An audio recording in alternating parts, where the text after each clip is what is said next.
Welcome to this year's Meta Marketing Summit, Southeast Asia and Emerging Markets. I'm thrilled to be joining you today from Meta's main headquarters here in America. Whenever I have the opportunity to speak with an audience that's on the other side of the world, I think about what life was like early on in my career. To get together and connect back then, we'd all have to jump on airplanes and take really long flights to connect in person. And those people who couldn't easily travel, like many small business owners, would simply be left out of the conversations. And that doesn't seem fair, right?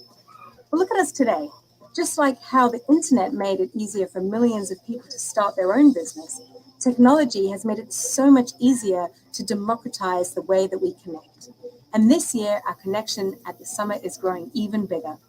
I'm so thrilled to welcome our partners from Pakistan, Bangladesh, Sri Lanka, Cambodia, and Laos to the summit for the very first time.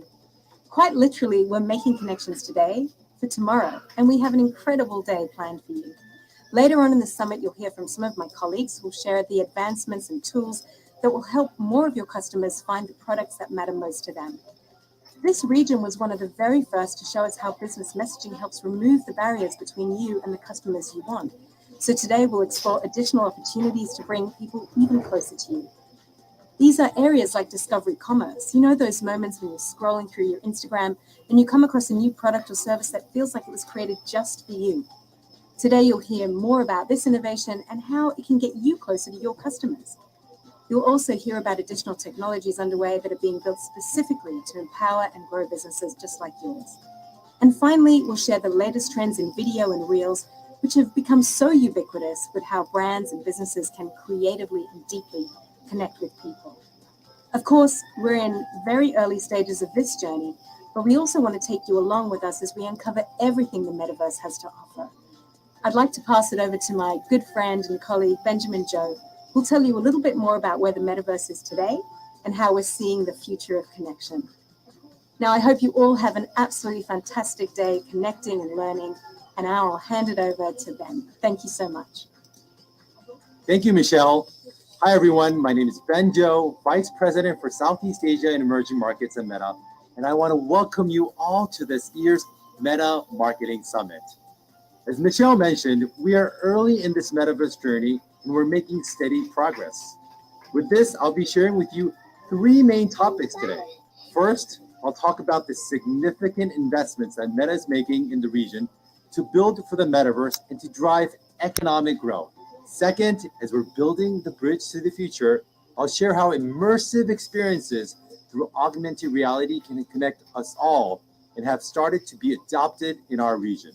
Third, I'll talk about the collaboration with our industry partners, experts, policymakers, and all of you as we continue to ensure that we are developing platforms that are safe, accessible, and inclusive to the needs of our communities that we serve. I'll then wrap up with an overview of what you can expect from our Meta Marketing Summit this year. Now, before I dive in to the investments that Meta is making in the region, I wanted to first share the potential global impact that the metaverse would bring. The metaverse is an exciting opportunity to drive economic growth, and this year, we've commissioned Analysis Group to conduct a study on the expected economic impact of metaverse adoption. Assuming similar growth trajectory that we've seen with mobile technology in Asia Pacific, the report estimates that the adoption of the metaverse could add $1 trillion to Asia Pacific's GDP by the year of 2031. In order to enable and realize this exciting metaverse opportunity, we have focused our efforts into three key investment areas on accessibility, affordability, and connectivity. We've invested 1.4 billion Sing dollars in building Meta's first custom-built 170,000 square meter data center right here in Singapore. Globally, we've helped accelerate more than 300 million people to get access to faster internet to support for this region subsea cable projects. Through the current and future investments, we're aiming to enable affordable and high quality connectivity for more people across our exciting region. Our hope is that within the next decade, that the metaverse will reach 1 billion people, host hundreds of billions of dollars of digital commerce, and support jobs for millions of creators and developers globally. Next, I wanted to talk about the great momentum that we're seeing across our region. And as mentioned previously, we are early in this metaverse journey. But what's exciting to see is that the Southeast Asian consumers are already active and embracing these new technologies. Through our annual Synced Southeast Asia study, partnered with Bain & Company, we learned that almost 7 in 10 respondents in Southeast Asia have used a metaverse-related tech in the past 1 year, such as NFTs, crypto, augmented reality.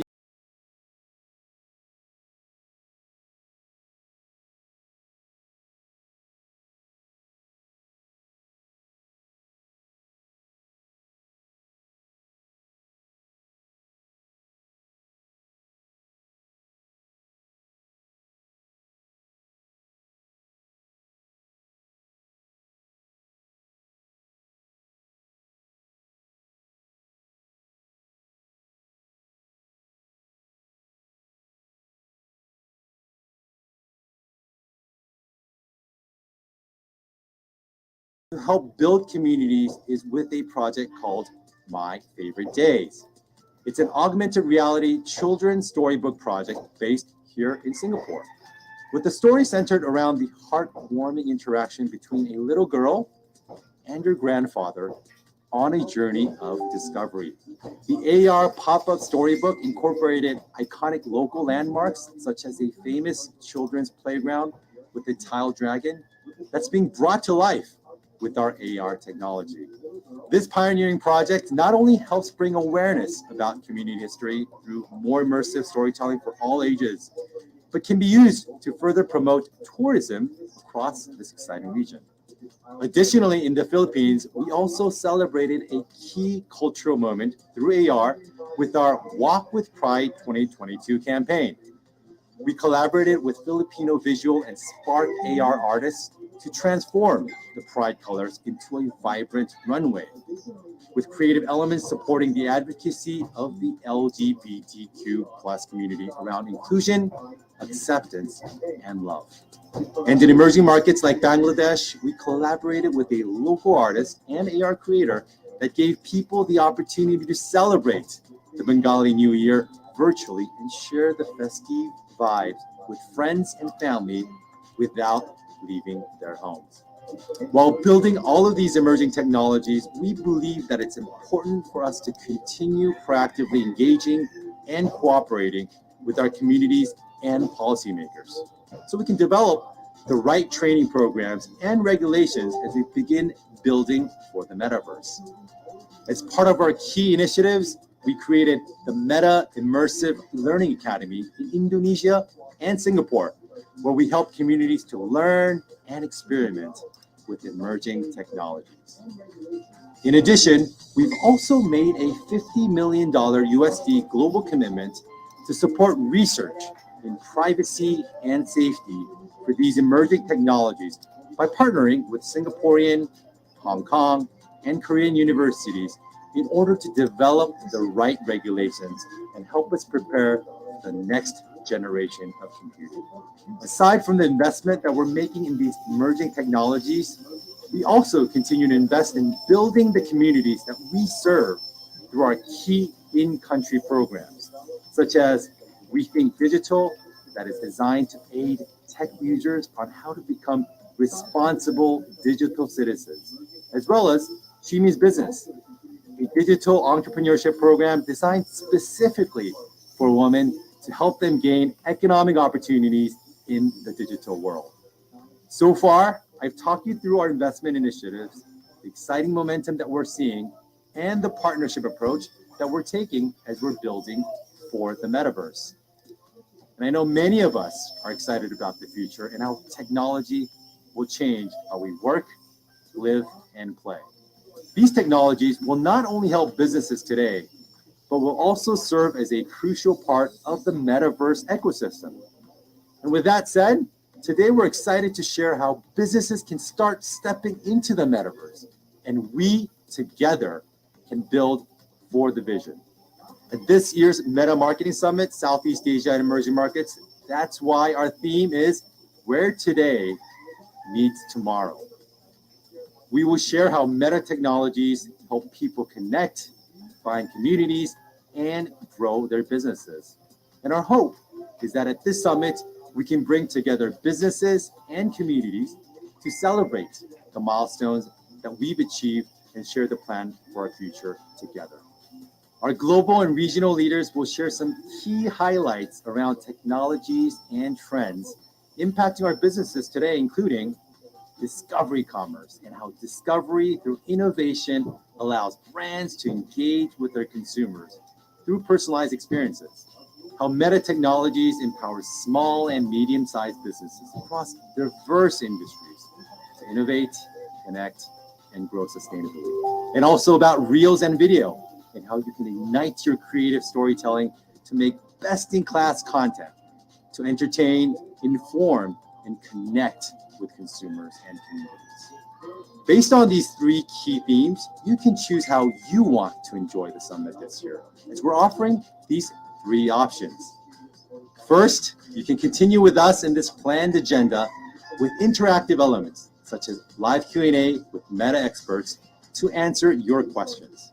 Second, if you prefer to watch specific sessions or browse around, you can go to our Watch Anytime library, where you have the access to the full range of content. Third, if you're short on time or you're on the move, you can listen to our podcast with quick summaries of our main content. We are inspired by your resilience and creativity. And so we wanted to celebrate all of you at this year's Meta Marketing Summit. We hope that you feel inspired and energized about learning from one another today. Thank you, and once again, welcome.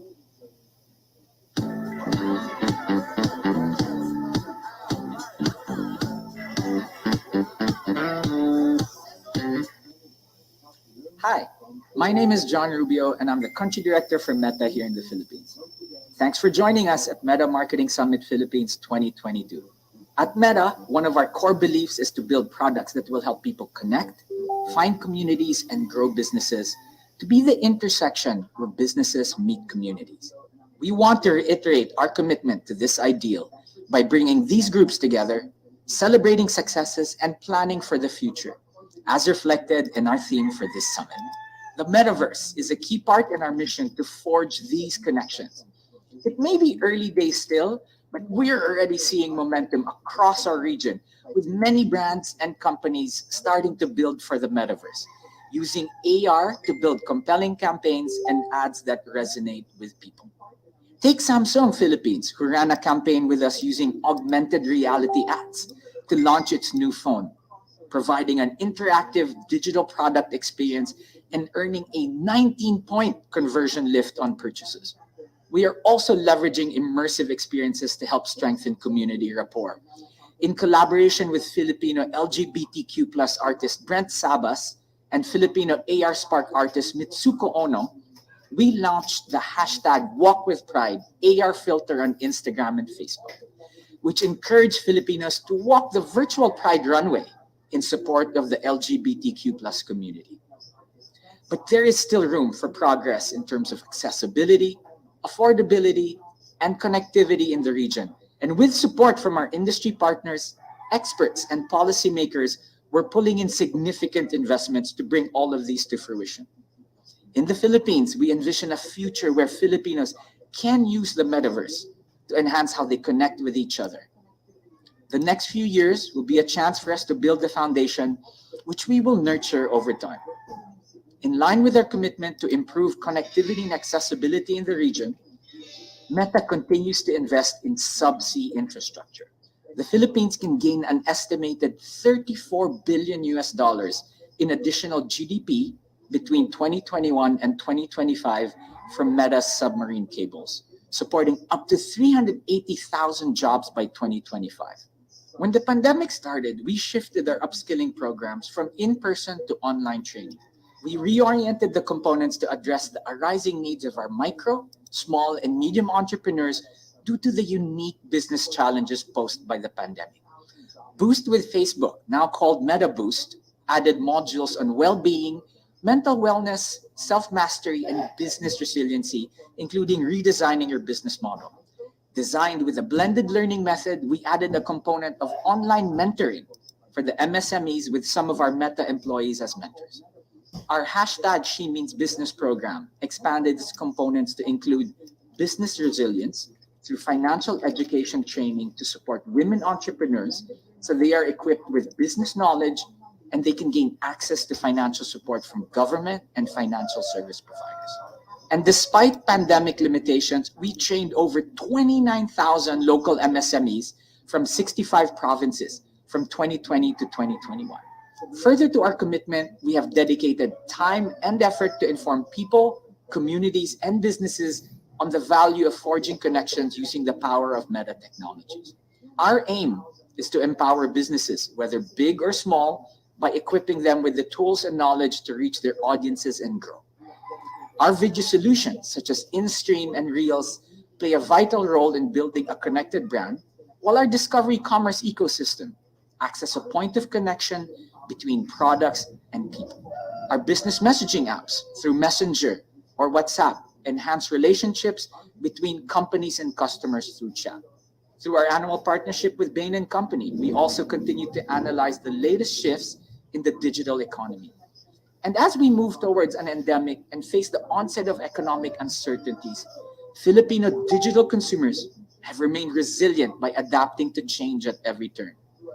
Their behavior has reached a new stage of evolution as fresh opportunities in the region emerge. This resilience is shown as we see online purchases holding strong despite some return to offline as the economy reopens.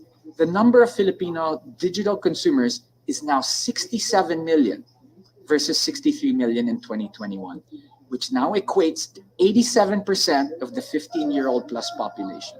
The growth has steadied from the pandemic years, but yet online consumption and basket sizes are now larger than before. Every aspect of a consumer's life is now and will be impacted by future tech, and businesses should be getting ready to meet these evolutions and expectations.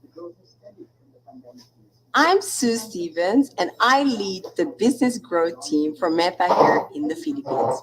We've launched initiatives to provide support for small businesses, especially in the face of these uncertain times as we navigate a post-COVID world and rising inflation.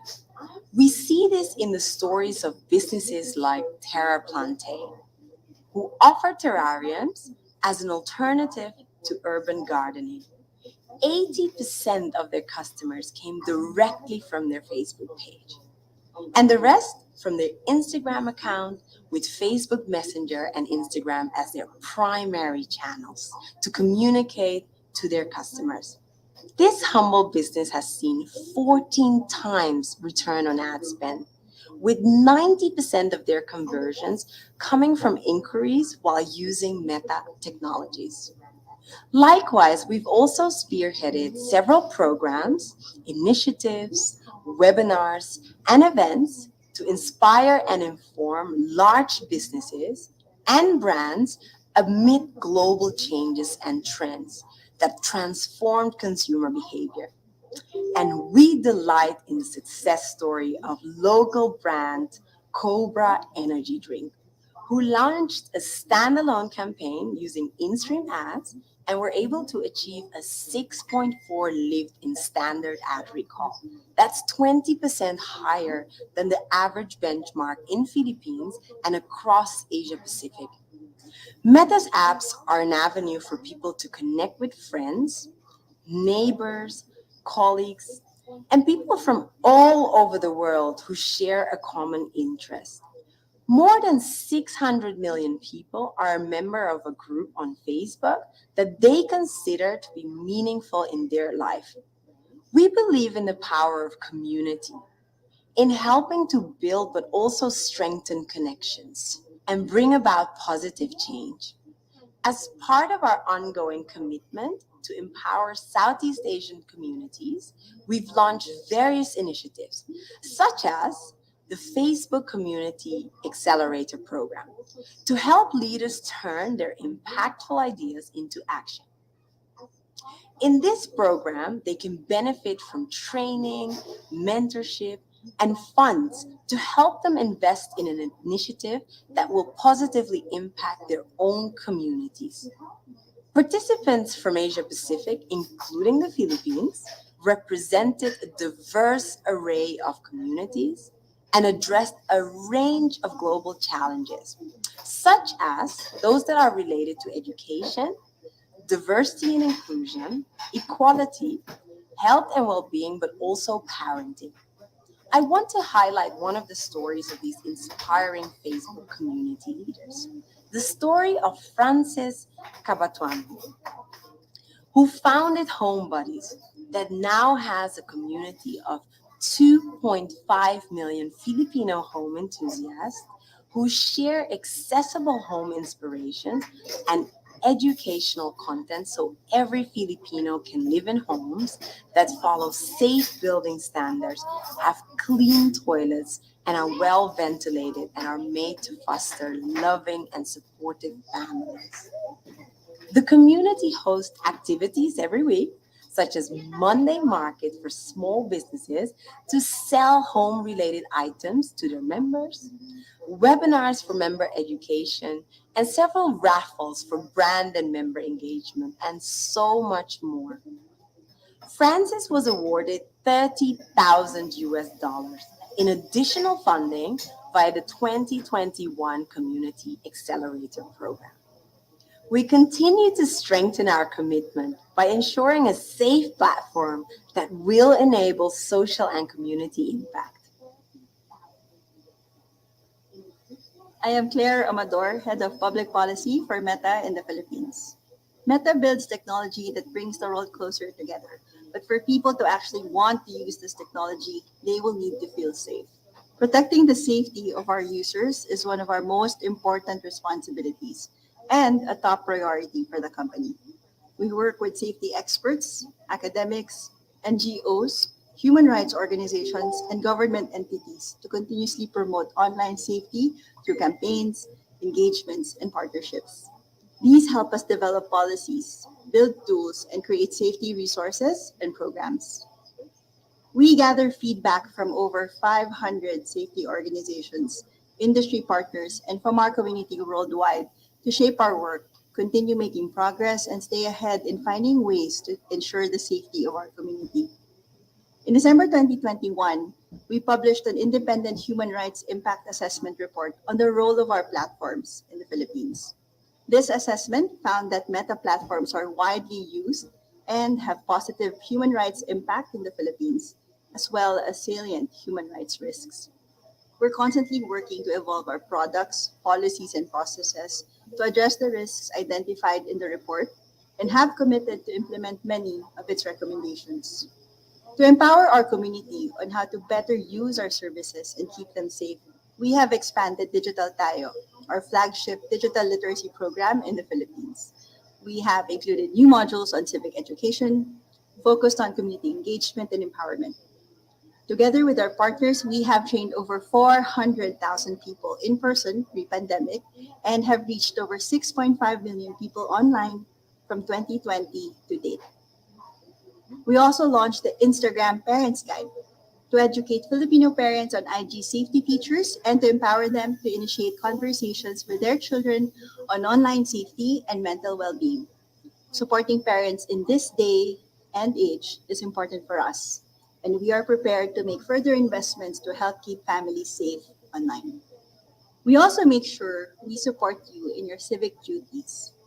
To help keep people safe during the 2022 elections last May, we built new products and developed stronger policies in collaboration with the Commission on Elections, election watchdogs, and independent fact checkers and civil society organizations. Here are some examples. First, to strengthen our fact-checking community in the country, we supported the Philippine Fact Checker Incubator Program. Second, we launched the Be Wise campaign to share tips on digital discernment and news verification. And we also supported a voter education podcast to highlight the importance of voting and to share facts on the electoral process. Through our ad library and social ads authorization process, we increased transparency around political advertising. You can still view the political ads that ran during the elections up to this day.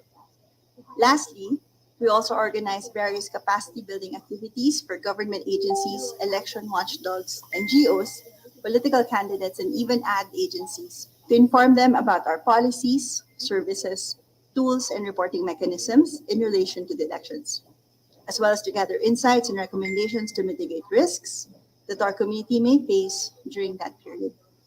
Those are just some of the investments that we have made to help keep people safe and active on our platform. How we address safety is not static.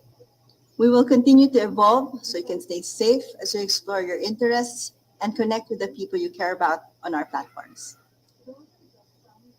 We hope that through this summit, you can bring with you ample tools, resources, ideas, and insights to form meaningful and lasting connections that will help you navigate the challenges of tomorrow. Thank you.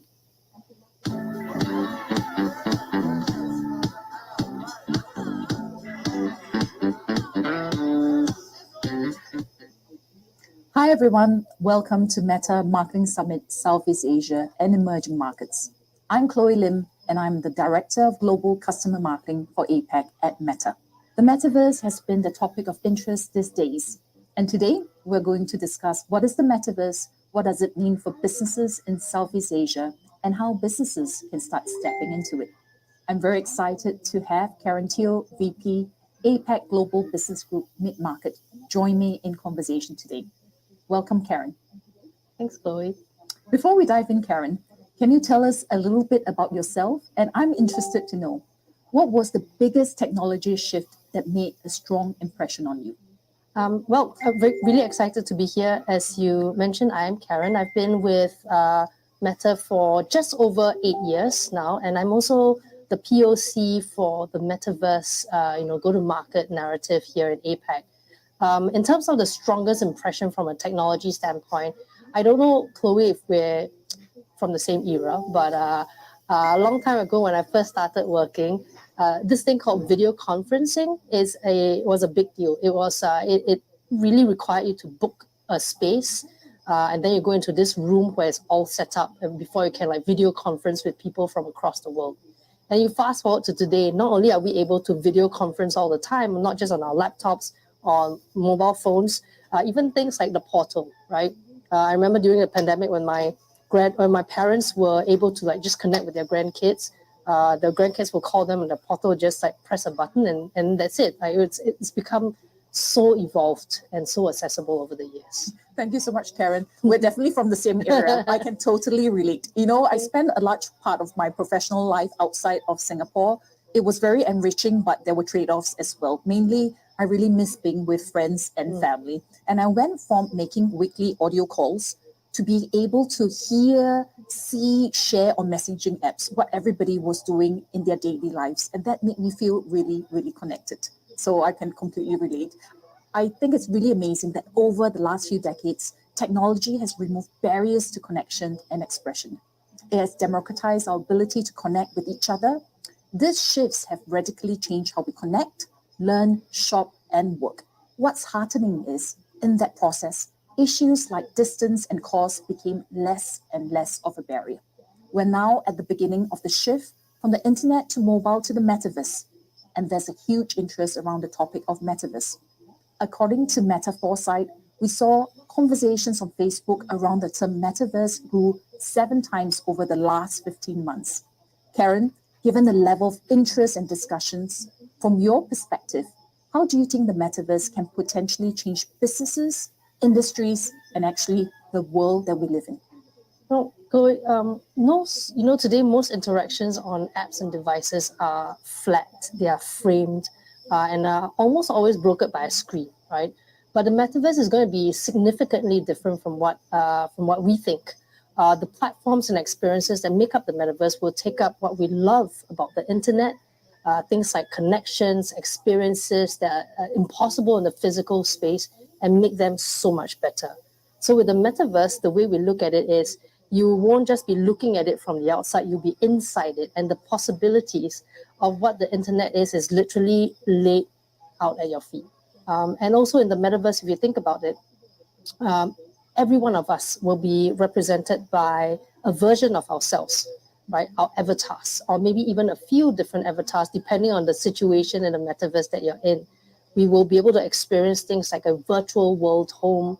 We will be able to experience sharing of experiences with friends and families, such as playing games or watching movies together, or even concerts, as well as the exploration of like distant, almost fantasy worlds, if we want. The way we look at it, the metaverse is not a copy of the physical world. It is 3D landscapes, it is games, it's worlds that will bend and move around you, because the metaverse and all the experiences in it, they don't have to conform to the same structure of time, space, and physics that the physical world does. So this new way of experiencing content, building these experiences and owning the choice of what we see and do will lead to some of the richest and most creative spaces for connection and opportunity. So through things like entertainment, education, travel, commerce, and identity, we get to build and promote inclusive worlds, stories, and experiences that will hopefully elevate minds, change perceptions, bring people closer together. And this is both our opportunity and our responsibility. The metaverse will help you feel more present with the world around you, with people around you, whether that's the physical world or the virtual world. Karen, that's really, really interesting. Let's talk more about feeling present with the world around you and a more immersive experience. And Karen, you know this. 5 years ago, most of what people shared on Facebook were text and images, and now it's video, and after that, immersive content like VR or AR. The connection people make and the content people interact with becomes increasingly more and more immersive. You mentioned how the metaverse will help us feel more present, and I think that's exactly the type of content and experience people want. But it feels like we're still on a journey here. Karen, can you share with us how is the metaverse being built and how is it going to evolve? Okay, so well, the way we see it, there are three key things that will help bridge our vision for the future. There are communities, creators, and commerce tools, the three C's. And with these foundations, we're hoping to accelerate the development of fundamental technologies, platforms, and creative tools that will bring the metaverse to life. And to weave these technologies together into and through our social media apps today.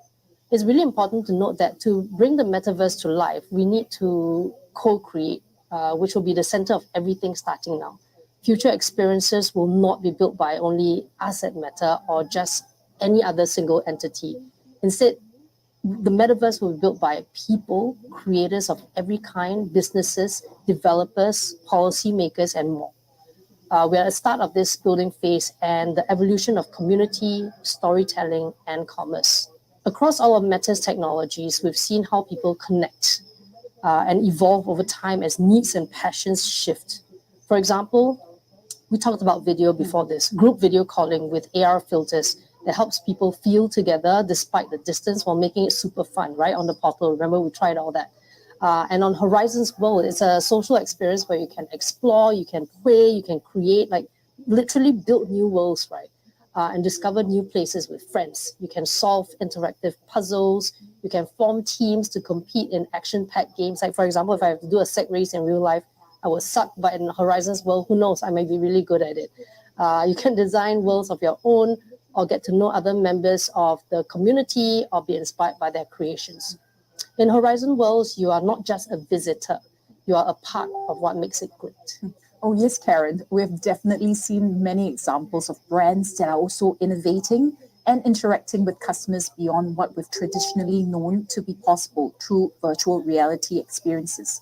OEO Bikes reimagined the showroom by transporting customers into a virtual immersive environment to feel the force of freedom. Customers could see the design, feel the features, and experience the ride. At the same time, AR and VR are only a part of what's the fully realized version of the metaverse. There will be evolutions and other opportunities to come. Indeed, and storytelling is also evolving. Right? Look at immersive and interactive experiences, and those are what people crave. We see these across our technologies with both reals and in augmented reality.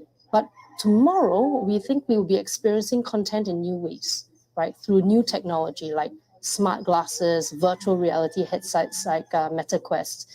So today, we will need to start thinking right now about how to leverage the unique qualities of augmented, mixed, and virtual reality to create content that's truly unique to the individual spaces. That's so true, Karen. With the help of augmented and virtual reality, our everyday lives has become more immersive.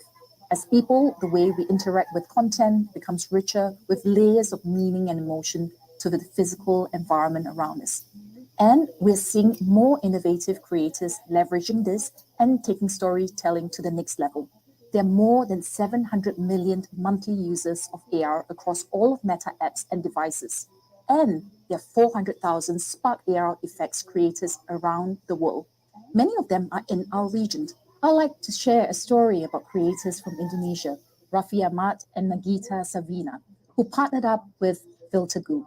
What they did with AR to elevate storytelling and to connect with the community is amazing. For many families in Indonesia, Ramadan is an important time for family and connection. However, the pandemic deeply impacted how people celebrated this holiday.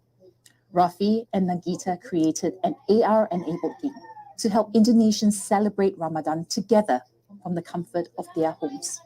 The game was widely shared on Facebook and Instagram Reels and brought people together during this festive period through the joy of playing games together.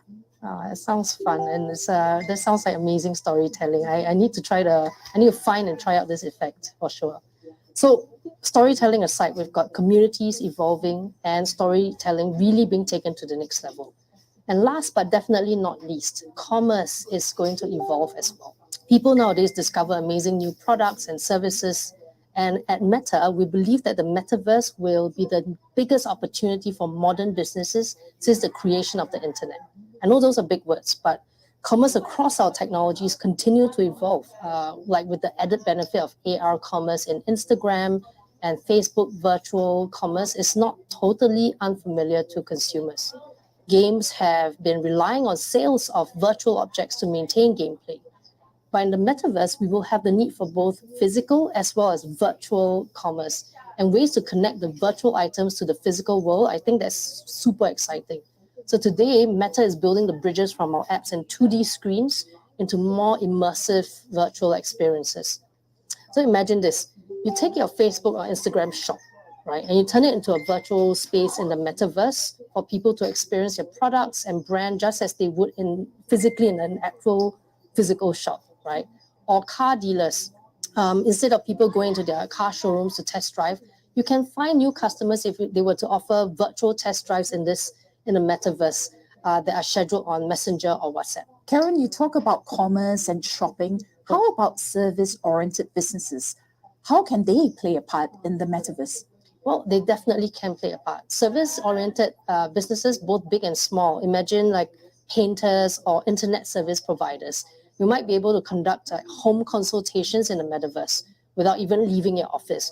Or you can partner with a creator on Facebook and host a live event in the metaverse to deepen engagement between your community and your brand. Yeah, Karen, we are actually already seeing many different brands leaping into the metaverse and supercharging their marketing strategies. This is because consumers are adopting new technologies in this area. Through our annual partnership with Bain & Company, we saw from this year's Sync research that almost 7 in 10 respondents in Southeast Asia have used a metaverse-related tech in the past 1 year. They could be NFT, crypto, AR, VR, or virtual worlds. In particular, Indonesia, Philippines, and Vietnam are some of the fastest adopting markets for some of these technologies in Southeast Asia.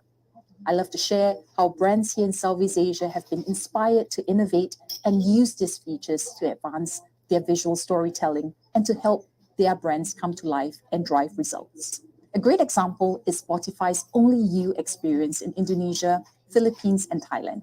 We partnered with Spotify to create a fun AR filter. It shows the viewer playing an instrument and also dancing.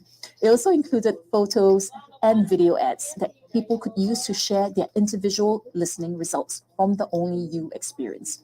Karen, in your role, you work with many brands, big and small. Are there any other exciting and interesting examples you have seen?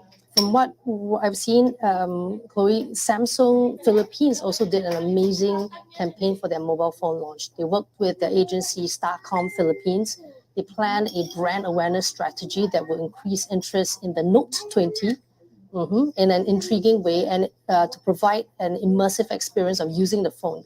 So Samsung chose a campaign of augmented reality ads to showcase its new phone and to highlight its features and benefits. So this ad format basically allowed people to see, interact with the phone digitally by rotating it 360 degrees, zooming it in and out, and the results were amazing. So that was what I remembered. Like, Wow, they are standouts. amazing results. So Yeah. it's really great to see brands innovating in this space. While we're seeing some of these exciting trends and shifts in the market, really much of the technology and infrastructure for the metaverse is still being built. And we're probably still a few years away from fully realizing this vision. So, what can businesses and marketers start to do today to be ready for the metaverse? I always say there are three things that marketers can start thinking about. Number one, your brand is super important. You need to conceptualize what your brand stands for, not just like from today, and then how that looks like and how it should be represented in the metaverse. Secondly is consumers, right? What incremental value will you bring to your consumers as you build for the future? And number three, connect. It's not easy to go out there and build all these mixed realities, augmented realities, and immersive experiences. How can you connect with and partner with your agency and leverage partners to build this seamless experience for your consumers? Thank you so much for sharing your thoughts, Karen. Now, before we wrap up, Chloe, I actually have a surprise for you and our lovely audience today. A surprise? I'm guessing it's related to our chat today. Absolutely. So now I want everyone to take out your mobile phones and scan the QR code on the screen. Chloe, I'll send you via Instagram Direct. Karen, I see that you've sent me a filter on Meta for Business Instagram profile. Tell me more. Yeah, okay, sure. Well, not everyone can have access to a MetaQuest headset yet to experience the metaverse. We made something for you to enjoy and to explore the metaverse all without leaving your real life living space. And the answer lies right here in our phones. Whoa, this is very trippy, Karen. I think I will need you to walk me through this. Okay, no problem. First, you'll need to stand up, okay? Because you need some space around you. Check your surroundings. Make sure you have enough space to move around. Once you've done that, hold up your phone, tap to place the portal opening. And we're all going to do some walking here. Okay, Chloe, you can start walking slowly. We're going to enter a whole new world through your phone. Right, now that you step forward, Chloe, you're literally walking into the metaverse now. Imagine how your brand can create a space like this that shocks your brand while playing with your different senses. You can spin around, you can see how this looks like. And now as you enter, you will see the MetaQuest 2 headset. Feel free to go around it or swipe the screen to rotate the item 360 degrees. You can see it in front of you. And then you can also use the pinch functionality to zoom in and out. Karen, this is really neat. I never thought I could experience a whole different environment through the lens of my phone. Very cool, right? Okay, Chloe, come back and sit down. Okay, Careful. okay. This is so great. Thanks for being our demonstrator today, Chloe. Now, this filter that Chloe just tried is a new AR experience where it literally turns your mobile phone into like a portal into the metaverse. And this is an AR experience that a lot of brands can start building today already, whether it is through an AR game or a filter. Like, this is something that you can all start experimenting with. Any brand and creator looking to get started can leverage a whole range of resources, templates, and existing effect within the Spark AR Studio, and Karen, completely for free. As we mentioned, we're still on the journey to the fully realized version of the metaverse. The metaverse cannot be built by a single company or entity. It will take all of us, businesses, creators, industry experts, and government bodies, to build the bridges to the metaverse together. We believe that the potential of the metaverse, of immersive experiences, and of innovation is limitless. It can create great opportunities. We're just at the beginning of these explorations together with you. We hope you'll join us in this journey. Thank you so much, Karen, for the discussion, and thank you for joining us today. Thanks for having me.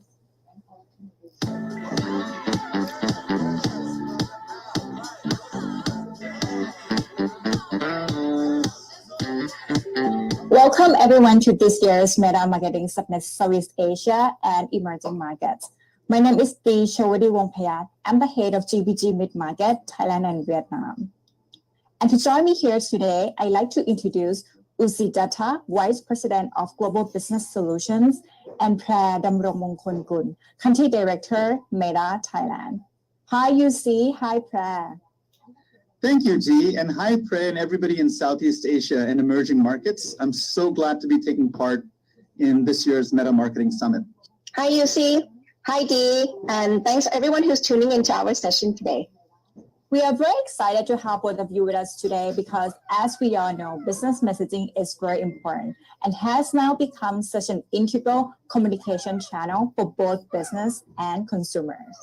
In our BCG and Meta survey on consumers and business behavior in Indonesia, Thailand, Philippines, Vietnam, 40% of consumers mentioned they increased how often they chat with the business compared to the pre-pandemic.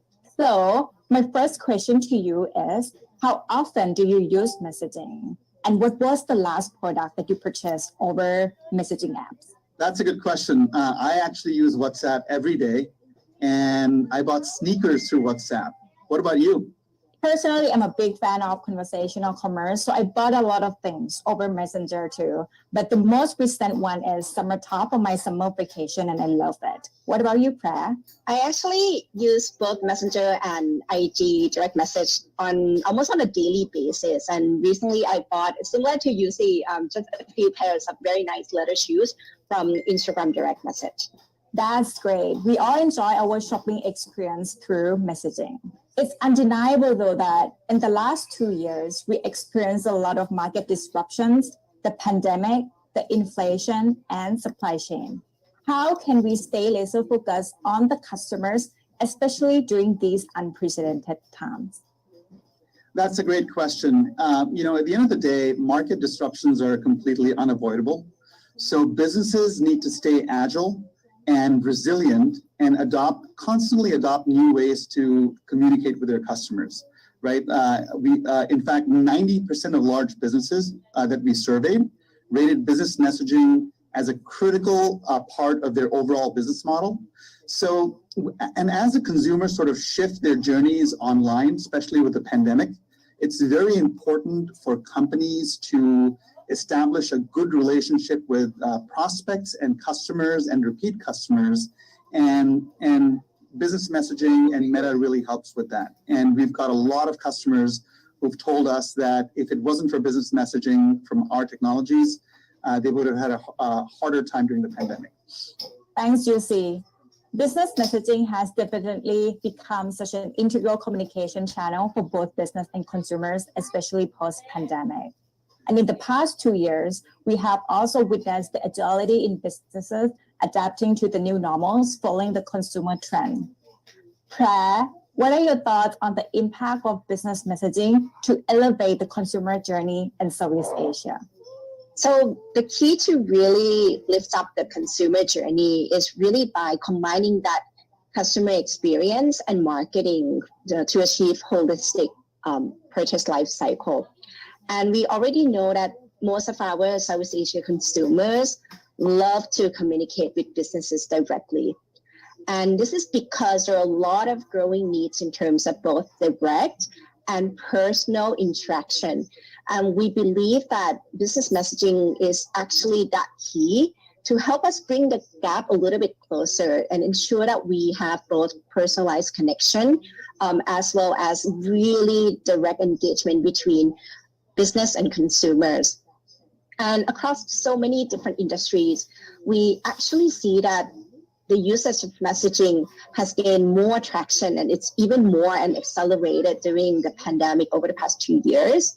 And in fact, in the most recent survey that's done just this year with BCG and Meta on consumers and consumer behavior as well as business behavior, we saw that within Southeast Asia, 85% of businesses see that messaging is critical to their business model and will help them accelerate revenue growth. And similarly, 80% of consumers also plan to continue using messaging going forward. I totally agree with you on that. Consumers prefer to buy from a business that they can chat with. And personally, I also prefer to talk to merchants I can chat with as well. An example of a business in Thailand that has successfully leveraged Messenger as a sales channel and also to connect with the customer is Home-Hug. Home-Hug saw over 39,000 sales conversion on Messenger monthly with as high as 47% conversion rate. And they also achieved 7 times return on ad spend, which is very impressive result. So my next question is, can you share with us what are some of the big opportunities that your clients are excited to tackle in the rest of the year? And how to determine the right customer experience strategy, process, and technologies for success? Absolutely, Dee, and that's actually a very good question. So, at the end of the day, best way to reach customers are to go where customers are, right? And Meta's properties, be it Instagram, Messenger, WhatsApp, all of these properties together serve more than 3.6 billion people on the planet, right? And so the best consumer experiences are when you actually go where the customers are. And that's what's so great about our business messaging platforms is when companies come on business messaging, they're able to not only discover new customers, but they're able to render their services, get revenue from their customers, and also give them customer support and phenomenal customer engagement. And actually, they're able to better engage with their dormant and passive customers. So, it's interesting because 70% of Southeast Asian consumers adopted business messaging and they say it's a critical part of consumers' journey.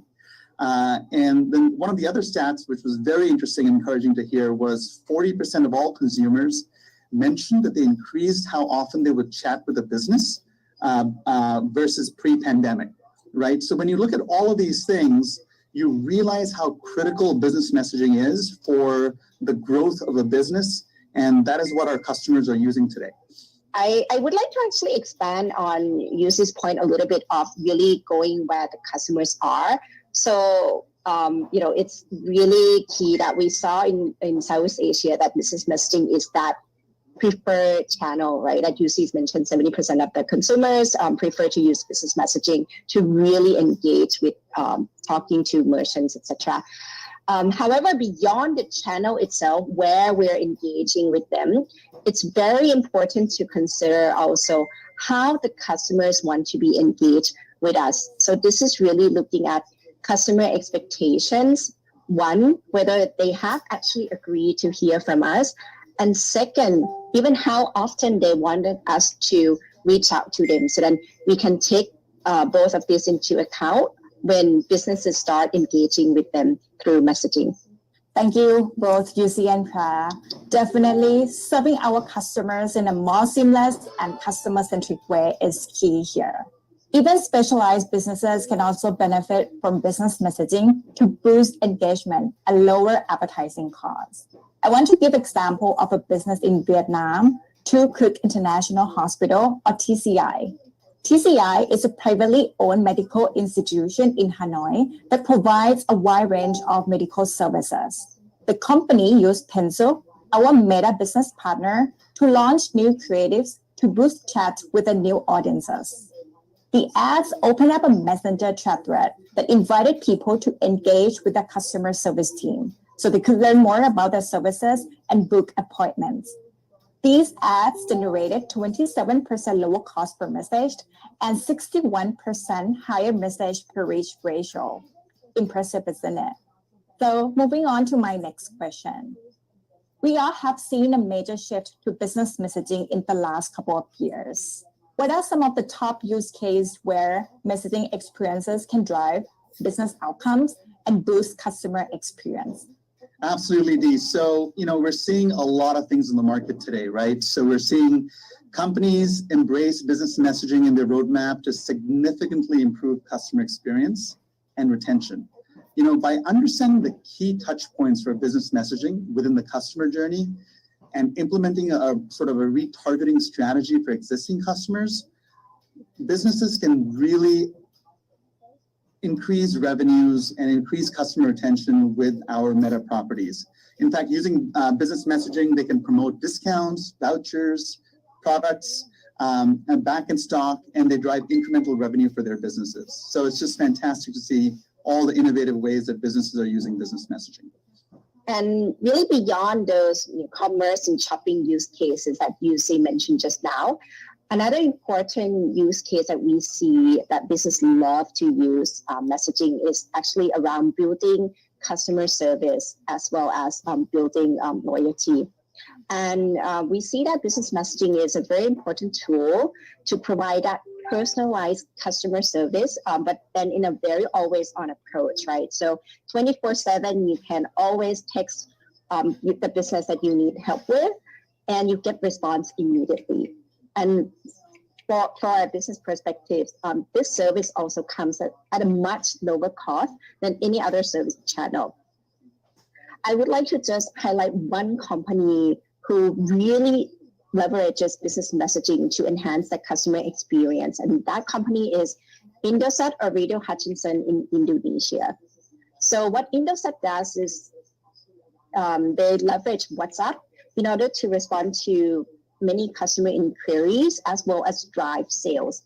And with WhatsApp, they're actually able to respond to 92% of all of their customer inquiries. That's a huge number, right?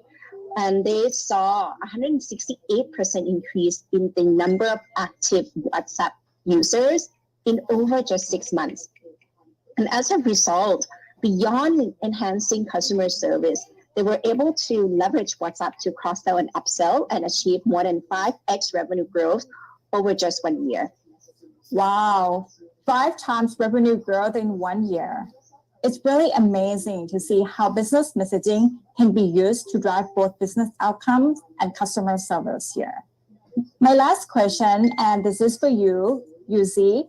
We talk a lot today about how important business messaging is. Can you share with us the future roadmap of business messaging? Absolutely, Dee. So 2 important announcements here. One is WhatsApp Cloud APIs. This May, we've announced that we've opened up our new cloud-based version of the WhatsApp business platform, which is hosted by Meta, to any business across the world. Now, customers have the flexibility to integrate directly with our systems and work with business solutions providers to get access to our WhatsApp business platform. The other interesting and important announcement is Messenger recurring notifications. We've launched an optional premium feature currently available to all businesses using Messenger platform as part of a free trial period. With the recurring notifications, businesses can now keep better contact with their customers, tailor and deliver timely messages, and initiate really high-quality conversations that deepen the customer relationship.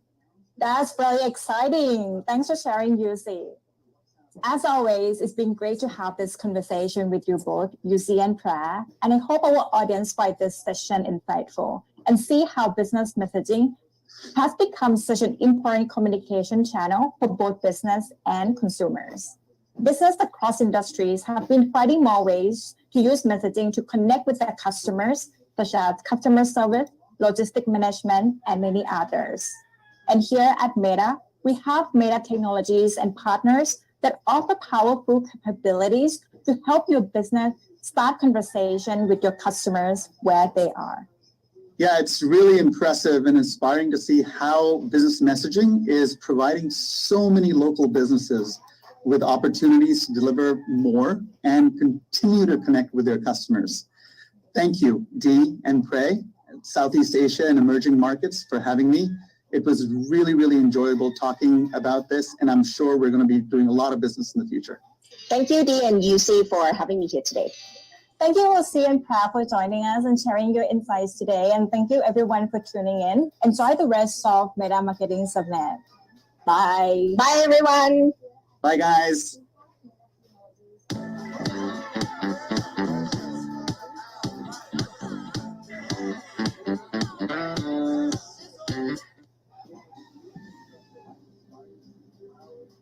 Ito ang abaka.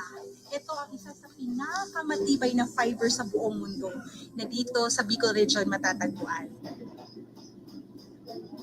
Hi, ako si Franz, ang may-ari ng Ruyag dito sa Daraga Albay, Philippines. Sa panahon ng pandemya, ang aming local tourism business ay talagang naapektuhan. Pero, nung na-realize namin na may mga talent pala ang mga tour operators ko before ng handicraft dahil nagmula sila sa pamilya ng mga handicraft makers and weavers. Kaya dito namin sinimulan ang negosyo na hindi lamang pinagmamalaki ang rehiyong people, kundi makapagbigay ng kabuhayan. Nagsimula lamang kami sa 5 mga weavers, pero ngayon meron na kaming 300 na weavers. Bilang isang nanay, alam ko kasi na mahirap talaga maghanap buhay, pero kailangan. Isa sa mga solusyon na ginawa namin sa Ruyag is gumawa sila ng paraan na magkaroon pa rin ng kabuhayan sa pinaka-komportableng paraan na nandun sila sa bahay. 95% sa negosyo talaga namin galing sa Facebook at Instagram. So si Meta, ang isa sa mga natulungan niya na tool sa amin dahil hindi nga kami lumalabas sa bahay. Yung maikalat namin ang aming produkto hindi lamang sa Pilipinas kundi sa buong mundo. Dahil sa paggamit namin ng Instagram Reels, mas tumaas ang aming engagement at brand awareness, lalo na sa paggamit o paggawa ng mga sustainable manufacturing.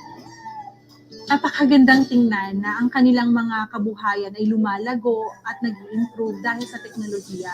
Dahil kung wala ito, wala din talaga ang buhay. Kung ba makikita mo sa mga mata ng mga makers, artisans, weavers, is hindi lamang isa ang natulungan mo, kundi buong community talaga siya. Baka kami kumukuha ng kabuhayan. Ang makita ang mga ngiti ng mga magsasaka at mga manggagawa, kung naramdaman ng totoo.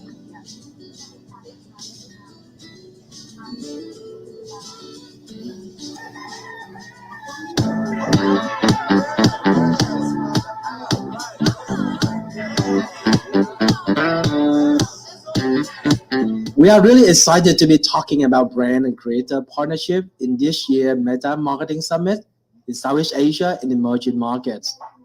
But before anything else, I'm Khoi, the country director for Meta in Vietnam, and I'm super excited to host today's conversation with no less than Eva Chen, our global vice president for fashion and shopping partnership here at Meta.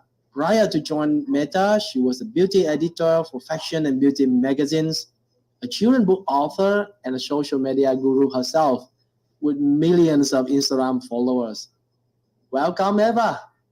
Thank you. Thank you so much for having me here. And thank you to everyone attending the Meta Marketing Summit. I know there are a lot of you out there watching, so I appreciate your time and that you are tuning in. Awesome. So let me get right to it. So I'm going to start right up with one of the things that we have been seeing happening across the world right now, the shift in power from organizations to individuals across the world. A new economic opportunity brought about by these movements. This is otherwise known as the rise of creator, and front and center to this is Instagram and Facebook. So Eva, you lead your team responsible for building relationship with designer, models, editors. How important are the partnership for creator for Meta? That is a great question. So prior to joining Meta, as you mentioned, I worked in magazine publishing for many years. And I remember a debate from, almost 20 years ago when creators first started coming into the market, where people started saying, like, creators, who are these creators? Who are these influencers? Who are these Instagrammers? And 20 years later, it's been amazing to see the evolution of creators. Creators are the ones creating culture. They're helping create trends. They're creating global movements that are sweeping the world. And so nowadays, when you think about creators, it's synonymous with culture to me. And Meta really is the place for all their creators out there to tell their story and to grow their audience and really to earn a living. We here at Meta, and this is part of my role here at Meta, are constantly thinking of ways to invest in creators, whether it's giving them a home base to create and push out their content, or actually investing in them with a $1 billion creator investment fund that we have that encompasses bonuses. I mean, I'm one of the best part of my jobs is working with the product teams. Before I joined Meta, I didn't really understand what a product team was. Coming from like the beauty industry, I was like, product? Does that mean like a beauty lotion or face cream? But working on the product side of tech has been so interesting. Thinking about the newest features to roll out, whether it's stories. I remember being in the office the day we launched Instagram Stories and seeing the founders of Instagram sit in this room, and everyone was kind of collaborating and buzzing together about the launch of Instagram Stories. And now look at how everyone from, you know, the most luxury fashion brands around the world to probably your sister or your cousin using stories to document the behind the scenes of their lives. And most recently being involved in the launch of Instagram Reels, which has been amazing. So many, I believe the number is 45% of all accounts engage with the Reels. And so it's been super fun kind of bringing feedback from the fashion market to the product team so that we can refine the tools. And lastly, to help creators, we're really committed to providing insights and analytics, which we know are so important for creators, brands, everyone, so that you have intel on your audience. That's amazing news. I think like give gear a little bit to the latest feature that you just mentioned about Reels on Instagram and Facebook. I think like in Q2 this year, we saw a more than 30% increase in the time people engaging with Reels across Facebook and Instagram. And last quarter, we shared that Reels is now the fastest growing format on Instagram. And it's make up to 20% of the time people spend on Instagram.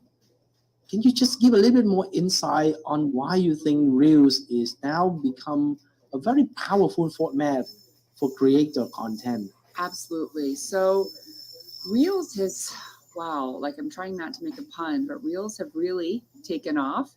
As I said earlier, 45% of accounts on Instagram engage with the Reels at least once a week. And for me personally, I follow a lot of influencers. I follow a lot of fashion brands. I follow a lot of humor accounts. Right now, I'm very interested in gardening, so I follow a lot of gardening accounts. And it's been so interesting to see how all of the accounts, from fashion to interior design to home to a lot of the nonprofits I follow, even to my university that I went to in Baltimore, Maryland. It's been amazing to see all the content they're creating on Reels. And I have a few personal theories about why Reels are exploding right now. First of all, creators are always looking for new ways to engage with their audience. And Reels is like a new space and a new way for people to engage in their interests, to engage in like their hobbies, to engage and closer and to feel closer to the people they follow. But it's all through the lens of entertainment. It's been a rough, kind of intense few years for the whole world, right? You know, we have been emerging / learning to live with the COVID-19 crisis. And my personal theory is that when we were at home and we were disconnected from friends and we couldn't see people that we love and love to spend time with, we couldn't do the things that we love, whether it's gardening or, you know, shopping or just spending time outside. I feel like the world turned to short form video as a way to have digestible content. People wanted short, entertaining snippets throughout the day, things that made them laugh, things that made them smile, things that helped them learn. I mean, I learned how to grow tomatoes from Instagram Reels, actually from a gardening account I follow called Epic Gardening. And so, you know, it's just become this way of just getting closer and feeling entertained through the platforms you love already.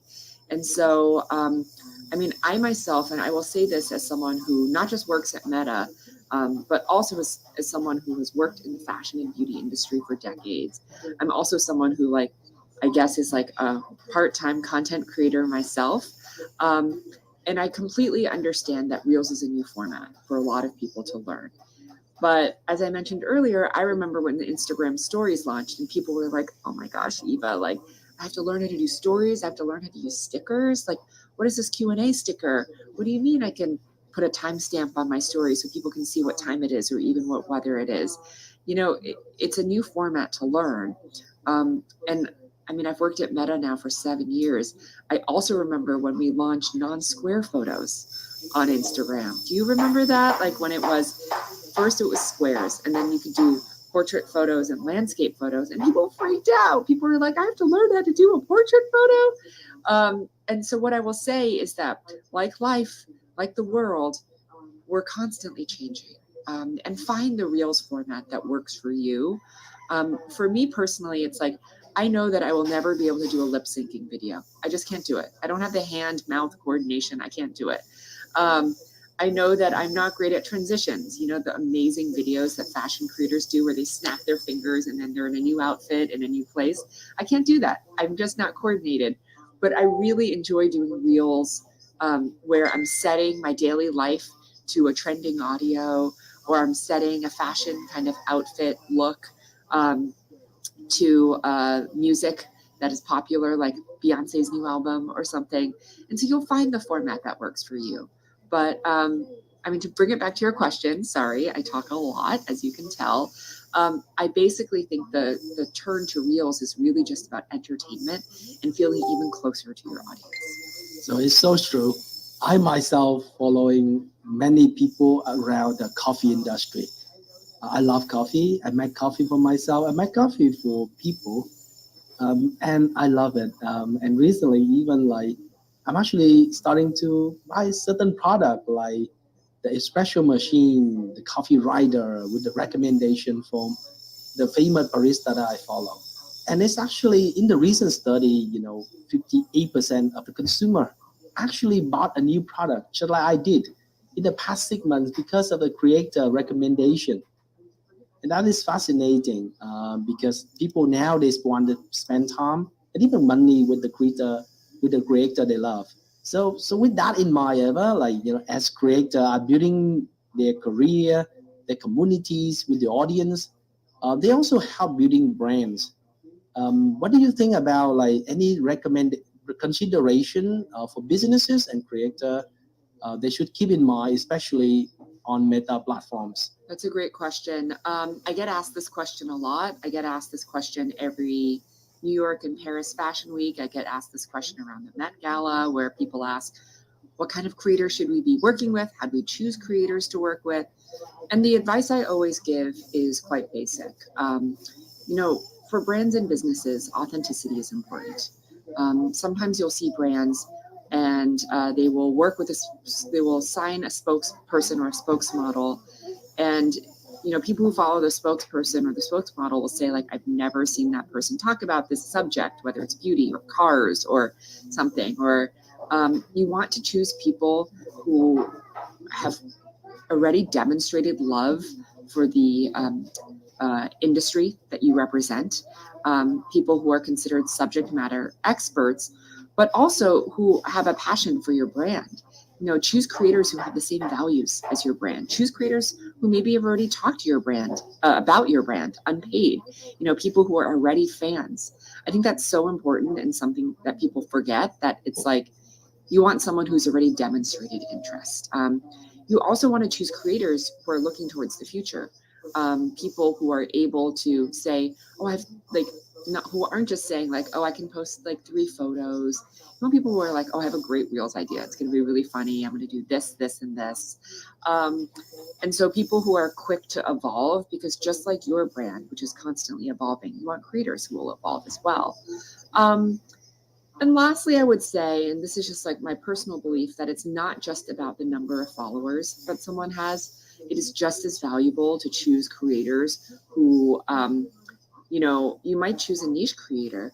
I know that there are a lot of fashion brands, for instance, in Paris right now, who are working with authors, some authors who only have 10,000 followers, some who have 50,000 followers, but they're choosing these authors and sometimes illustrators who have really hyper-focused and niche engaged communities, because it takes their brand to a whole different audience. And so I welcome people to kind of think about who's the next generation, who are the next people who will be telling your story to their audience.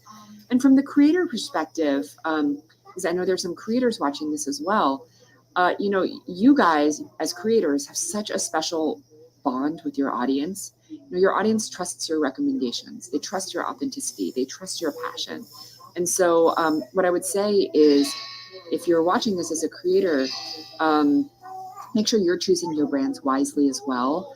Are they brands that you love? Are they brands that you've talked about in the past? Are they brands that will listen to you? And stay true to yourself and your passions and your values and your interests. That's what got you your audience, and that's what will continue to keep your audience invested in. Awesome. So those are really good advice, and I'm really learning a lot. And I think I also note down a few things that I think only the successful creator and brand partnership should have. So let me share with the audience. First, I think align on brand objective and design outcome upfront. Second, and also co-create with the brand and balancing the creativities and the business objective. At the same time, maintain your authenticity, who you really are, who you represent for. And third, potentially thinking about like how you using only the paid media and solution, like the branded content and ad and experience, like with reels, like as this help you reach more audience and people around. And also fourth, as the creator, I think you can bring the creative edge and the new way, of how you shape the culture, and you can become a very creative brand partner and can help the business reaching more people. And I think finally, ultimately, I think people want to measure and evaluate, and also how to integrate for the future campaigns. I think that is really important for any partnership to become sustainable and deliver a long-term impact. So this has been such a lively and insightful conversation, Eva. I hate to close it out, but we have to do it. So I'd like to ask you maybe one last piece of advice for brands and creator on a little bit more on how they can be more successful with Meta platform. Ooh, that's a big question and a tough one. I suppose I'll answer it in from a few different perspectives. First, as someone who works at Meta and is, working on fashion and shopping for the metaverse globally, what I would say is that what I am constantly doing is trying to look around the corner. I'm trying to look to see in the horizon what's next, what's new. And so my advice for the people watching this is, as a brand, I think it's so important to understand your history and to understand where you have come from and the tools and tactics that have gotten you to the successful place you are right now. But also, look around the corner. Look to see what's in the future. What's coming next? Is it AR? Is it the metaverse? Is it embracing more of an authentic kind of voice in your storytelling? And so I would say, look to the future and look around the corner. Creators are really and truly pushing the boundaries of creativity. We believe so much in creators here at Meta. We have entire teams devoted to creators because we know creators are going to be the next generation of storytelling. And so my advice to everyone watching is that, here at Meta, we are going to be working our hardest to give creators and businesses the tools and resources to lead into the future. And so I would urge you to do the same thing. Use every tool at your disposal. Try the new things. Don't be scared of the future and trying a new platform. There's no risk. Just give it a try, and give it time so that you can understand what your voice on new formats like Reels will be. And then just go boldly into the future. We are so excited about everything that's coming and everything that will be coming out. And we are so excited to partner with all of you on it. So thanks so much for having me today at this marketing summit. Thank you, Eva. I think this is really insightful, and I love your advice that just do it, try it, and learn from it. So to everyone watching, I hope you learned as much as I did today. Enjoy the rest of the Meta Marketing Summit, Southeast Asia and emerging markets.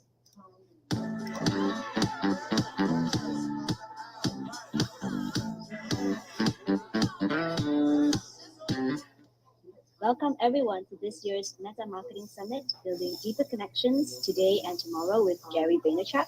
My name is Nicole Tan and I'm the Country Director for Malaysia, Meta. And joining me here today on behalf of Meta, I am very delighted to welcome renowned speaker Gary Vaynerchuk, or more fondly known as Gary V, who will join us today. Hi Gary, how are you? I'm very well, Nicole. Thank you for having me. Thanks so much for coming on our fireside chat today. You are one of the world's top authorities for culture, relevance, and operating in a digital world. Your presence here is really going to help move the needle for a global audience. So we're going to jump right in. As you might imagine, more than ever, the internet is changing. So many things are changing. And the battle for audiences' attention spans is just unrelenting. You're the authority on this. How can brands today connect with communities and audiences and customers? How are we connecting this art of storytelling to the science of technology? What are you seeing that hasn't changed, and what are you seeing that's new from your point of view? Well, the thing that doesn't change is a good story moves the world, right? You can go back to religion and you know, politicians and great spiritual leaders, those who can communicate, whether through the written word, audio, video, or even through arts like music and painting, sculptures. These are the individuals that, and organizations, if you look in the last 100 years of business, whether it's a Coca-Cola or a Ford or a Procter & Gamble, these are the organizations that tend to win, and humans that tend to win audiences. So that never changes and never will it change. I'm sure the person that was best at drawing inside of caves many years ago was achieving her or his goals. And I believe in 500 years, whichever robot / human is best at it, they will also achieve their goals. I think what has changed is the mediums, right? Where the distribution is. And so I think the biggest challenge for brands today, inside of Meta, executives, outside of Meta, the agency partners and the brand leaders, most people have really not gotten the subconsciousness out of their body of being a television-centric advertiser.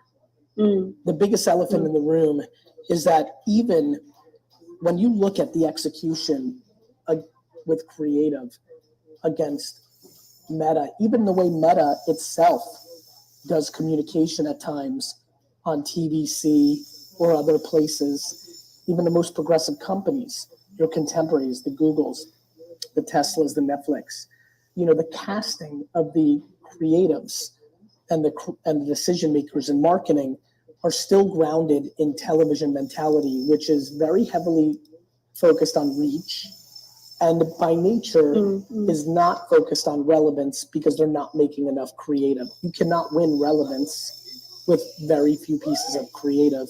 It's just fundamentally impossible. Look at APAC. I mean, geez, right? So many different countries, so many different religions. And then you get into things that are, you know, very real everywhere in the world. Income levels, gender, age, race.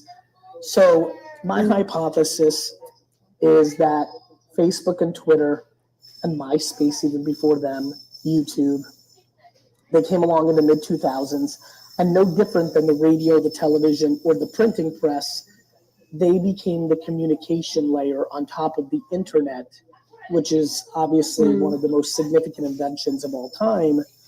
And they changed the context of distribution and actualized consumption. Today, more people will consume a Reels on Instagram or a TikTok or a YouTube short today than people will consume a newspaper ad or a television commercial. And the world doesn't act as if. And so the thing that I see is a humongous disconnect between the amount of creative and the context of the creative and the nuances of the creative that are needed on a daily basis for Fortune 5,000 companies to produce globally. You know, I believe if you're a large business, call it a Fortune 15,000, one of the 15,000 biggest businesses in the world, If you're global, you need to be producing a couple of hundred pieces of creative a day. And as you know, and as people watching know, some of the companies in the Fortune 1000 don't produce a couple hundred pieces of social creative in a month, or sometimes even in a year. Yeah, I think that's interesting because, I watch a lot of your videos, obviously, and I follow you on Instagram. And one of the things that you were talking about was how, there's a need for volume, but also a need for quality and for storytelling. You mentioned about how, you can't have, it's difficult to get creative nuances in short. How are you helping clients help them shift from this long TV view to storytelling on short in quantity and quality? What do you think is the secret sauce to that? There's a couple things. One, quantity is not debatable. Right. We can look at their accounts and we can say today they made 97 pieces of creative, and you and I would have to agree on that. Right. On the flip side, it would be impossible for you and I to agree which 97 were quality and not. Which ones did you like? Which ones did I not like? Right? It's impossible. Yeah. Right. Nuances. Yeah. Agree. Yeah. So my answer is you have to take a step back as an organization and understand that truth. And until one organization does, they're always vulnerable. If you and I were the CMO of Nike and Adidas right now, and we were making subjective calls on the content our teams were making, our teams are in a very precarious position because they're at the mercy of our opinion, not the fact of what the consumer likes. So I think there's a couple things. One, I think quality is like beauty. It truly is eye of the beholder. If you look at Reels and TikTok and places that benefit the audience appreciating the content, it is very clear that nobody on earth can predict virality. Some of the things that work on my TikTok and Instagram and YouTube shorts are things that I could never have imagined. On the flip side, things that I'm positive when I post them that they're going to hit don't. And I'm a human being who's been doing this for 15 years every day, every day. And I'm good at it. And I've been successful. And yet I am often wrong of the tone and temperament of the moment of my audience. How agencies and brand partners sit in ivory towers in boardrooms and think they know is audacious at best and ludicrous at worst. And so my hypothesis is don't cripple the creative people that you chose. If you're the CMO of Pepsi, you get to pick your agency. If you're the CEO of the agency, you get to pick the people you staff. But after that, you must let them fly and let the data, quant and qual, speak for itself over a period of 6 months to a year. Everything else crushes the process of creativity. If you don't go with the route of volume and letting people do their thing, you're slowing down the process. The meetings themselves become more expensive than the output of the creative. And most importantly, you will eliminate finding right, and you will still sit in the audacity of thinking you're right. And that is a very dangerous place for marketers in 2022. Right. I love that. And I think it really, I can really relate to that. I think it's very interesting how you break down storytelling into, it's a game of both volume, but also creativity, and giving the opportunity for that creativity and using the technology to maximize the creative opportunity almost, right? So it's personalization powered by technology, so to speak. Thank you. Thanks for sharing that. We're going to move to the second topic, if that's okay with you. I'm not sure if you've heard of social commerce. So in Southeast Asia, 70% of Southeast Asia consumers, they adopt business messaging, right? And I myself use WhatsApp Messenger, Instagram Direct to connect with, products and small businesses. Like, I just became a mom, and like literally everything that I buy from my babies from Instagram, toys and all that stuff. What are your thoughts on this sort of, some people say it's a quiet revolution, but I think it's huge, especially in this part of the world. What do you think of business messaging, social commerce? Like, what's your take on that? I launched an e-commerce business in 1996. I did a YouTube show within the first 4 months of YouTube being alive. And in that show, I embedded the YouTube video on a website and linked out the 4 wines that were on the show in the WordPress to my father's wine shop. So you're speaking to somebody who's deeply entrenched in commerce DNA. I mean, also by being a global character, the integration in China, the more integration in Southeast Asia than the US. I have actually been very disappointed in, personally as a fan, in Meta's speed of integrating, commerce as a more aggressive aspect, to be frank. I think the opportunity is enormous. I agree with you. I think people who think it's a nuance are crazy. I think it's the most important part of the conversation. I mean, if you really look at the economics that are being captured by influencers, organizations, by creating awareness on social, but then doing commerce off of social, and the friction involved, and how much we lose in that friction in conversion. One of Meta's great strengths, something I admire quite a bit, is when there are trends, how quick the platform, the organization, for markdown, is ready to move into it. Snapchat stories, that format of storytelling was a profound shift in communication. And it was just a brilliant move by Meta to understand that they needed to integrate that product into Instagram. We saw a similar thing happen with 2 separate companies, Clubhouse and Twitter Spaces. But I think where Meta should be focusing more energy is innovating commerce instead of overtly worrying about short form video, which I think it should. But I do think that, especially because Instagram is such a visual medium, obviously the investment in short term video is growing. But, if Instagram gets too far away from its image DNA, some other platform is going to be able to pick up where they left off, because people want to consume pictures. That's why magazines still sell today, even though it's an antiquated medium, right? It's also foundational to humans. So for me, the commerce opportunity, both in video, both in QVC and shopping network like dynamics, like we see influencers going live, I think there needs to be a lot more innovation on the product side to eliminate friction. I think that the opportunity is extraordinary. If, for example, Instagram was really strong feature-wise in live selling, I go live and everyone's credit cards are already loaded and the UI is very easy to click to buy one, I'd probably be doing wine videos right now for my dad's store. I'd probably be going on once a day, tasting one wine, having a button there, buy now. But because there isn't those features in place yet at the level that I would want, I believe that I am one of 50 million people that would do that tomorrow. Yeah, and I think that in this part of the world, especially, people are finding ways to do that. You're really deep into understanding all the different e-commerce channels, and I think it's we know the opportunity is really enormous for business messaging.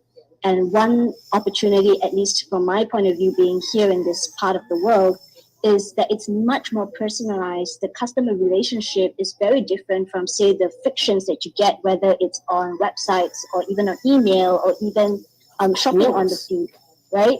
And I think that's the unique opportunity that business messaging has. That's because humans buy from humans. That's right. That's right. Of course. Yeah.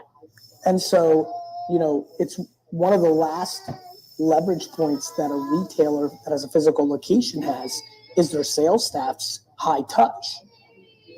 Mm-hmm. And so, to your point, live streaming or interacting is one of those real mediums. I couldn't agree with you more. I'm very bullish on it. I think it's a huge factor, and I think every platform playing in social needs to be thinking about it more than they are. And yes, people are figuring it out. I do it all the time. But I think that there is no debate that the feature sets could be stronger for the conversion of sales within live social executions, and that's what I'm looking for. And I think that there's definitely more opportunity for improvements, both in terms of the features. But still, we hear from a lot of clients that they're debating. They're debating whether business messaging is still something that is it a trend, or is it something that's going to last? Do you see this as something that is, for the long term, or what are your thoughts on that? I couldn't understand how someone would think that that's not a long-term reality. People buy from people. The home shopping networks have been around for 40 years already, and those are on television with a phone call. I mean, the thought that anybody thinks it's a short-term fad. I would like to meet the human who's taking the stance that buying through social is a short-term fad. I would love to understand their logic. Right. Okay. Yeah, I love it. And definitely, I get the point. It's definitely not a short-term fad. Messaging is here to stay, and it's going to get much more prevalent. So, the other topic, and I know this is definitely something you're very passionate and interested about. I think if you go anywhere, talk to anyone in recent months, all of the conversation is around Web 3.0. Including the metaverse, including NFTs. Congratulations on your 50 million funding for BeFriends, really cool. And there's this whole entire economy sprouting around the concept. Some people say that, it's happening. Some people say that it's 10 years from now. Everybody's expecting this hockey stick growth. What do you think? Is it going to change the way we live, work, and play? How big a deal is this? It's massive, but the timing is the more interesting debate. So for everybody who's watching, if you look back at the internet hitting consumers in the mid-90s, Windows 95, it took some time. The reason there was such a big internet stock crash in March, April, May of 2000 was everyone got overexcited about how fast and how prominent. And if you were just an internet company, you were worth a lot of money because people didn't understand. Similar to why I made videos last summer saying 99% of NFT projects are going to go to zero, because the reality was that people were overvaluing NFT projects just for being NFT projects. The consumer blockchain is extraordinarily big. It is fundamentally enormous. The emerging VR, AR world is also quite big and important. The ability to own things digitally and bring them into a VR setting is very fascinating and profound. Very exciting. Obviously, there'll be very open platforms, completely decentralized. And then there'll be these things that I call Web 2.5, which I think is where Meta and Oculus will sit, because obviously it's a centralized / decentralized mix, right? So I think that it's definitely gonna change the world. It's so obvious to me that the consumer blockchain is going to create for transactions what the internet did for communication. And so it's a ledger at scale that isn't controlled by anyone. This is a very profound hypothesis, and it's starting to play out already, right? 8,000 people came to a stadium to see me put on a super conference for 3 days with all sorts of luminaries. And all of those people were able to get in because they owned a specific NFT, and anybody who did not was not able to get in. Right. That is a very big deal. That is a very different reality. And whether it's airline tickets or sporting tickets or many other, buying a home or, so I think it is. I think for marketers, it's an opportunity to build relationships, even potentially use the NFT as a gateway to first-party data. I think there's a lot here. And I think over the next decade, it'll become more obvious to a lot of people. The speculation around the collectabilities, the collector's items, that had Beanie Baby DNA in it, right? And so that is why you saw the correction but the overall technology, whether it's Ethereum or Solana or something that gets invented tomorrow, obviously we'll see multiple blockchains. I believe long term we'll see that they're all interoperable, and I think we're in for an amazing journey here over the next 20 years. Yeah, I can't wait. I'm really excited about it. It feels like, the early kind of internet days. But at this time, I'm older, so I know what I'm doing, or a little bit more. But, a lot of clients ask us this question: what can we do now? And I'm sure you get that question as well. Like, what should brands or businesses be prepared now in ready for this potential change? Like, what would you advise them? I think that they absolutely have to start with education.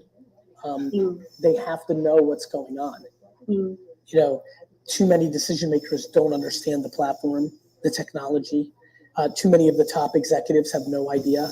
Too many agencies are running around and selling things and campaigns and things that are going to be more detrimental than positive outcomes for these businesses. So I think there's a lot that they need to do as far as education and strategy. So I think this is where, we have a company called Vayner3, Bain, McKinsey, Media Monks. I think there's people running around that are trying to play that role. And I think that's the right decision. If I was the CEO of Coca-Cola today, I'm spending $5-10 million on internal education and strategy before I go waste $10 million doing bad campaigns. I think that's really interesting.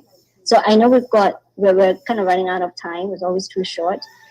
Thanks so much for sharing your thoughts and insights today. So we have the audiences from Southeast Asia and emerging markets listening us today. Southeast Asia and emerging markets is one of the most resilient, fastest growing regions in this part of the world.